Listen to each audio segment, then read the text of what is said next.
Welcome back. We got the DabPress pollen sifter here.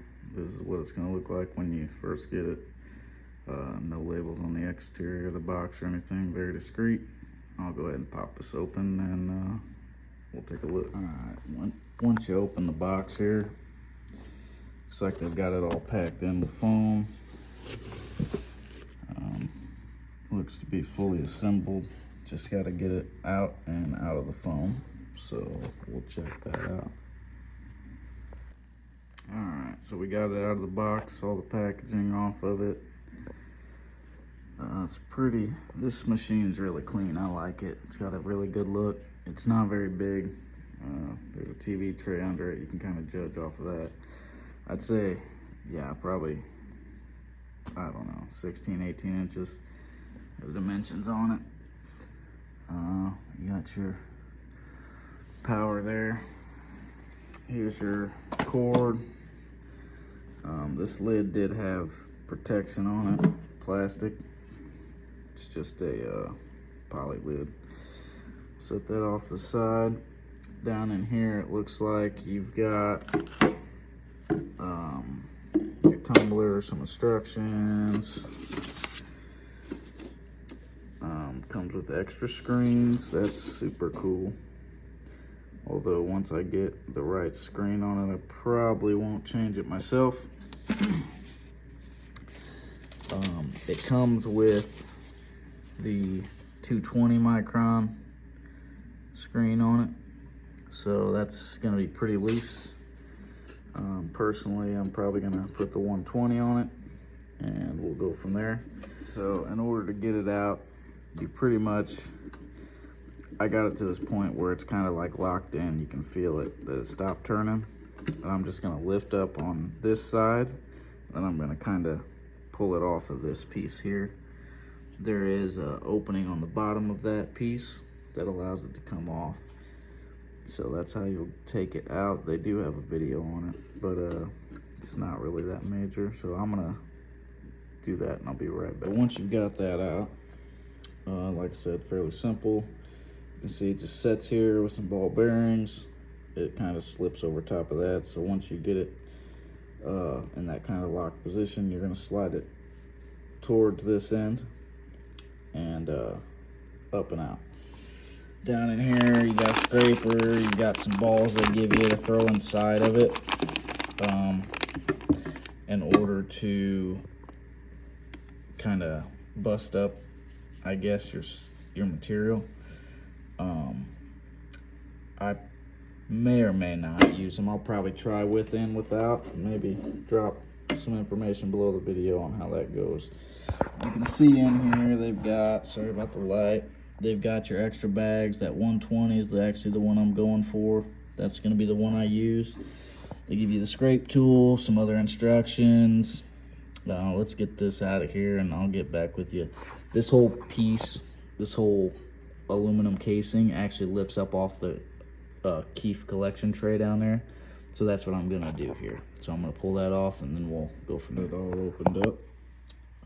Pretty much like I was saying, you've got your 4 or 5 balls in there. You got a scraper, you've got a clear collection tool, and you've got some form of an Allen wrench, which I'm not sure what that's for yet. You come with 2 extra 120s, 2 160s, and an extra 220. There is a 220 on here, so that's 2 of each screen, 6 total screens, an instruction manual. As I said, you can see here that this piece has lifted completely off that base. That's what I got all this sitting on. This is your Keef collection tray under here. Nice. Able to lift that off. Able to remove the drum out of it and scrape your sides down into the tray and then lift it up and off. That's pretty much it. There is variable speed on this tumbler, so you can play with the speeds. In here, in your power line, in your power cord in line, there is a speed dial, so that's an option. You've got these as an option to put in there to break your material up if you desire. And I may play with it a little bit and throw some dry ice in this thing. I'd like to show you this end. You can see there, that piece pops out. That's how you load the material. Couple bars in there. Pretty simple design, to be honest with you. Shipping was fast. Product seems solid. I'll let you know how it goes once we run some material. Show you guys the speed here.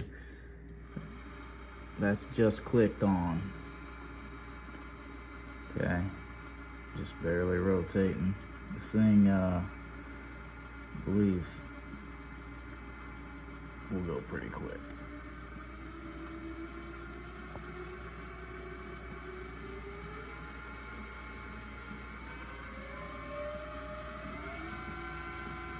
And that's full tilt.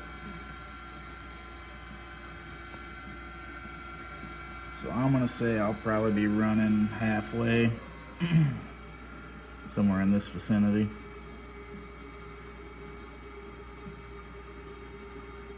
I did go ahead and swap out that screen. The one thing I'll say is just be sure when you're taking the 220 off, don't pull on those strings. There's a knot tied, and if you pull those strings when you're trying to take it off, you're going to tighten that knot up. I actually had to cut the string, but not a big deal. 220, not going to use it.